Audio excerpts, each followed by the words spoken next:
Yo, what's going on, everybody? It is Straight Outta Boston here, and today I'm back for episode number 20 of my Chicago Bears franchise series here on Madden NFL 17. So today, after a very disappointing loss in the NFC Championship, we are moving on to the offseason, and it should be a pretty big offseason for the Chicago Bears. Now, recapping the Super Bowl, it was Packers versus Titans, and the Packers did defeat Tennessee, so they win their first Super Bowl since 2000, and the year was 2011, but the season was 2010, I want to say. And taking a look at some news, you can see some guys getting cut, while others are retiring, and I was looking at our roster, looking at some guys who might be easy cuts here. Bobby Massey was one of them.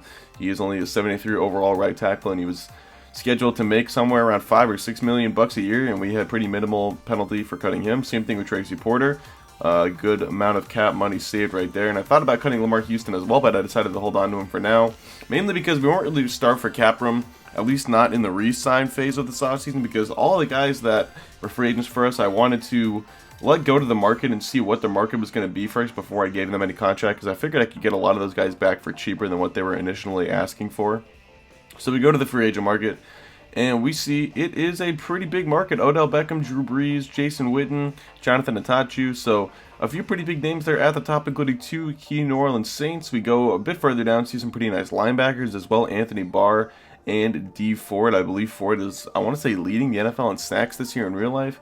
And Odell, of course, he's probably the best wide receiver in this game. Maybe. I guess he's only a 93, so I shouldn't say that. But he's really lethal in this game ever since he was on the cover. And he would be a nice add, but we already invested a lot of money in Alshon Jeffrey. I didn't really know if I wanted to pay two #1 receivers.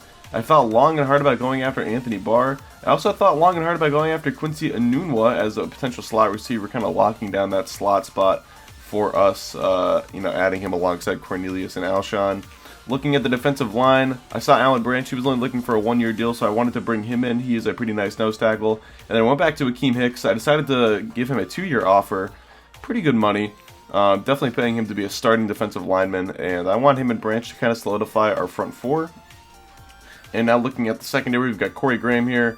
But nothing I really liked in the secondary from this free agency class. I looked at Byron Maxwell as a guy I could bring in to be a backup cornerback and a potential safety. But then I decided to look at Drew Brees, and I was thinking long and hard about it, that I want to bring Brees in. It would only be for 1 year. We could keep Adcock, we could trade Adcock and draft another quarterback. We could keep Adcock here, sit him on the bench for a year, and then, use him again. He'd still have 2 years left on his rookie deal, even after Brees was gone. So I made the offer to Brees, 1 year, $20 million, and he ends up accepting it. So Drew Brees is a member of the Chicago Bears, and honestly, when that free agency period started, Drew Brees wasn't even on my radar, but I was thinking more and more about it and just thinking about ways that I could improve this team, and I decided quarterback play was one of the ways we could.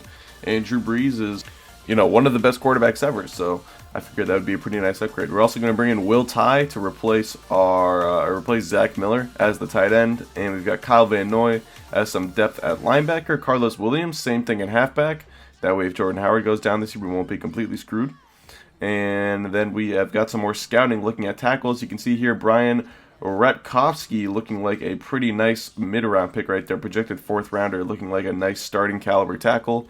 We've got some other tackles in this draft. Torian McIntosh we kind of like, but we need a tackle because there weren't any good tackles really on the free agent market. We could have signed Andrew Whitworth, but I decided against it. Marquise Yelk looking like a really nice first-round prospect there. Projected 2nd rounder, but first-round prospect at the defensive tackle position. Leroy Moncrief as well. Leroy Moncrief, I should say. His name was mentioned in the news. So we've got, this looks like it's going to be a pretty decent draft class. Hopefully we can make some nice picks, obviously. Got some more guys to sign, though. Deshaun Shed. Kind of same deal as Maxwell, a guy who I think I'm going to prefer to play at safety, but could also play cornerback for us. And then LaBrice Barden here was a wide receiver that I really liked. He has pretty much good ratings and everything except for route running and spectacular catch, but spectacular catches are at 78, so not too bad, and that's probably one of the least important wide receiver ratings for me at least. But if we can get his route running up, that guy could be a decent depth receiver, so I decided to sign him.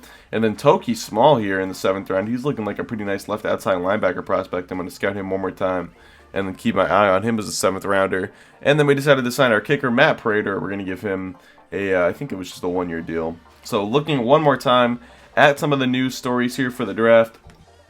And one name that I saw popped up that I really liked was Will Shabazz, a left end who's a first round prospect. And if I added him to Alan Branch and Akeem Hicks, that would pretty much be our front three for the next few years, which I would really like, so we could really solidify our defensive line with a pick like that. But as you can see, we don't actually have our pick until the mid-20s, and San Francisco's got the #1 overall pick. Looking through the trade block here, I see a few interesting names pop up. Frank Clark was one of them at the defensive end position. I talked about how I wanted to add an end on top of the guys we signed in for agency. And then Mackenzie Alexander as potential depth at cornerback I kind of liked, but we found it pretty difficult to pry him out of Minnesota. Taking a look at the first round prospects, you can see not a ton of guys I really love in this first round. A lot of the guys towards the upper part in the top 10 that I liked, such as Will Shabazz. But as we got kind of closer towards the middle and end of the first round, and then really when we got to the end, there were not a lot of guys I liked. There was the quarterback JT Yates, who was alright. And then the defensive back Case and Batch I didn't love, and the halfbacks were okay. Wasn't really in love with any of them either, so we're simulating the top 10 here, and I'm really thinking long and hard about trying to trade into the top 10. We do have 2 second-round picks we could trade up with, but you're going to see here at number 9, Will Shabazz ends up getting picked to the Detroit Lions, and after that, they pretty much decided against trading up to get anyone else, so we decided to skip all the way down to 29, and you can see the draft definitely got picked at, and I didn't really love any of the first round prospects left, so I was thinking about trading down. I see the wide receiver Carlos Groves, the halfback Darren Brookins. We've got Marquise Yelk though here, number 14 on the big board, a defensive tackle who I really liked, I think could bring in, and he would really change the interior over our defensive line. I see Dexter Hutton there, a wide receiver who was mentioned, who I thought would be a nice value play to get in the second round as a first round prospect. And looking down, we see we have picks 61 and 62, so I'm thinking long and hard about trading down. I see we could get the projected number 8 pick in next year's draft from Cleveland, and that would be a pretty nice deal. And some other pretty nice offers as well. We've got first round picks from other teams in addition to packages that include like second, thirds, and fourths, and all those kinds of deals. We've also got Barry Laverne here, 6'7" vertical threat tight end. We could bring him in, and he could kind of take over as our tight end of the future, along with Parker Peterman. But ultimately, I decided to go with Marquise Yelk, and I'd say that was a good pick. Although only a 76 overall, the defensive tackle spot probably not the best for a first round pick, but the fact that he's superstar development I think makes that pick well worth it.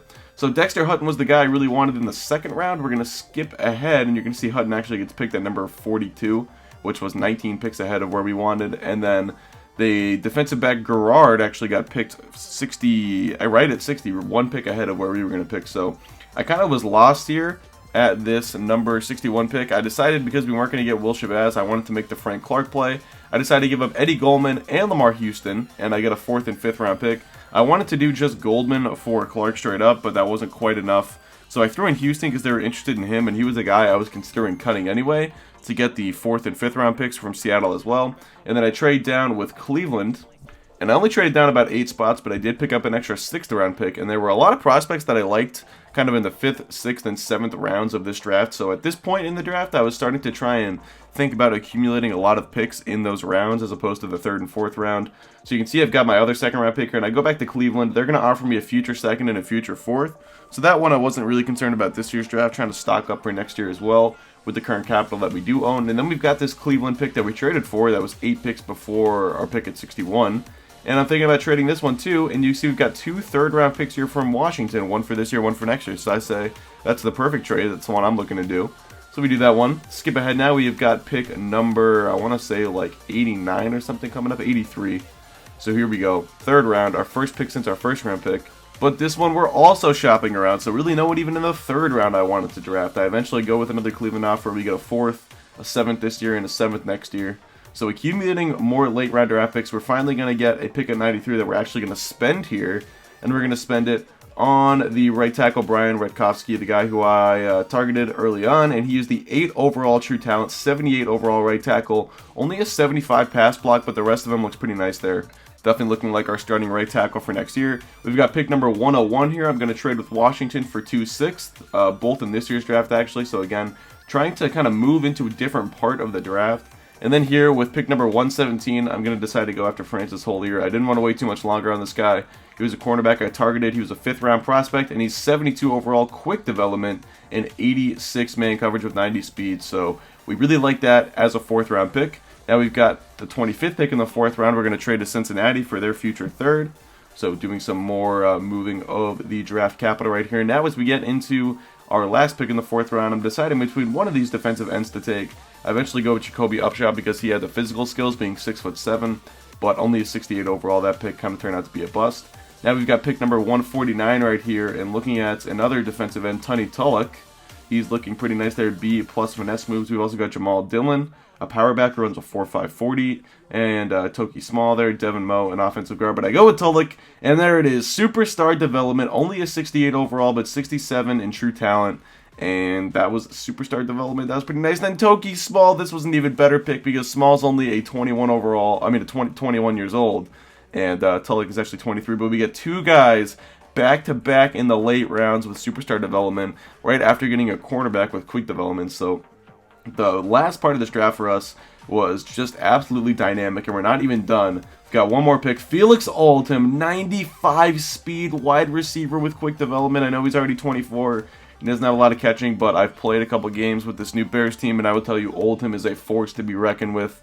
We would get Rhett Locklear later on in the 6th round, and then with our last pick in the 6th round, we're going to go with Tyrone Humes here, a guard who looks to be of, borderline starting caliber.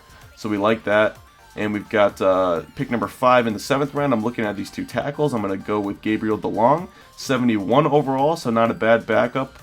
And that is going to do it. So that is it for our draft. You can take a look at the recap right here. It was a very successful draft. We only had 1 pick above the in the 1st and 2nd rounds. But we got, I want to say, like 4 guys with at least superstar or quick development. And it was actually 5 guys. 3 had superstar, 2 had quick. So that is like unprecedented. And I've done Madden drafts in the past, and I'm pretty good at them. But even I've never had that one successful before. So that's gonna do it. Hope you guys did enjoy this. Thanks for watching, and I'm out. Peace.